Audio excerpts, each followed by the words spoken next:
CM Punk that I've been waiting since his return to the WWE has finally arrived. Hey, what's going on, guys? It's Kevin Zwicker from FastCon coming at you. And before I get into this video, please remember to like and subscribe. It helps the channel in more ways than you even know. Plus, it's free. So tonight's episode of Monday Night Raw, we saw a lot of tension in the air. We saw tension brewing between Xavier Woods and Kofi Kingston. We saw tension brewing between Ludwig Kaiser and Gunther. And we also saw Jey Uso qualify for the Intercontinental Championship finals against Gunther. But one of the things that I really want to talk about and go over thoroughly was the promo that we saw from CM Punk. Ever since CM Punk has made his return to the WWE in November of last year at Survivor Series, I had a lot of questions. One of the main questions I had was, how would this more grizzled, more seasoned version of CM Punk be able to fit in this more PG environment that WWE has? And how would his body be able to hold up on a more grueling schedule? As we know, if AEW, we saw CM Punk mess up his foot. We saw him screw up his tricep. We saw him get into fights with his coworkers. So I had a lot of questions. And one of the things that I feel like was kind of a beautiful disaster, and that happens in wrestling a lot of times. We can see different examples, such as Nia Jax breaking Becky Lynch's nose and pretty much basically catapulting her into that main event of that year's WrestleMania. But one of those beautiful disasters, I think, was CM Punk actually getting himself injured in the Royal Rumble by Drew McIntyre. That match, that moment, has set up one of the most interesting feuds in WWE in more recent history to me. As we know, and Triple H has basically confirmed it, we were probably going to get Seth Rollins versus CM Punk for the World Heavyweight Championship as the night one main event of WrestleMania.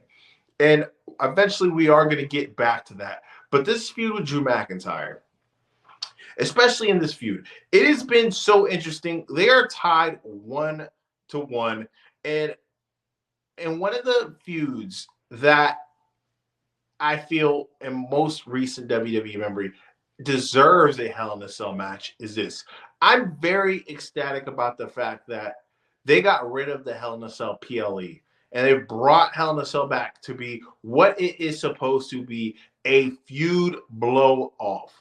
And this is exactly the type of feud that deserves that type of match. In this promo that CM Punk cut tonight, he cut it in a style of his hero, Harley Race. If you go back and watch any Harley Race promos and put it right next to this promo, you will see the heavy influence that was taken upon in this promo. We saw him basically go over the feud from the top to what they're at right now. And that is one of the aspects of WWE that I feel like they do so much better than AEW.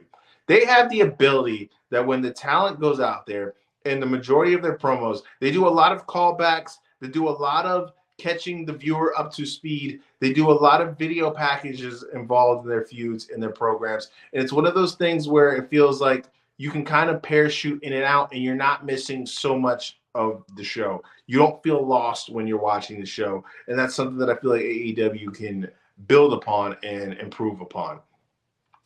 We saw in this feud CM Punk basically address all of the critiques that his haters have. Talking about his fragile body, talking about making callbacks to AEW. If you saw it, if you were a keen eye. And it's so funny, too, if you think about this, when he made the reference to Portland and he made the devil reference, if you're a keen eye, hardcore wrestling fan, you could kind of piece things together and have it in your mind that he's mentioning the MJF Be My Valentine promo in AEW. And when he said this, no pop. We live in this little bubble sometimes as wrestling fans, and we think everybody knows every little, Easter egg and every little callback. And it got no pop, and that was funny to me personally. But one of the things that we saw CM Punk really address was how personal and how long this feud has been going on and how this is the final showdown between these two. And this is so hard for me to predict. if I had to put a gun to my head, man, I think we're going to get a CM Punk victory at Bad Blood. And I think that's going to really upset a lot of people, but that's just what I'm going to go with. I'm going to go with CM Punk is catching the W at Bad Blood in the Hell in a Cell match. But let me know, what do you guys think of this promo? Did you enjoy it? Did you like it? Do you feel like the real CM Punk is back? Do you feel like he's been there since he's came back to the WWE? Let me know in the comment section below. Also, I want to throw this to you guys, man. I am thinking heavily of reviewing the Vince McMahon Netflix document series that they're going to be showing on Netflix piece by piece. Let me know if that's something that you guys would be interested in. I want to provide as many different versatile type of content as possible, and that is something that's been brewing up on my mind. So let me know if that's something you guys would also like to see. But I am Kevin Zwicker, and I'm out.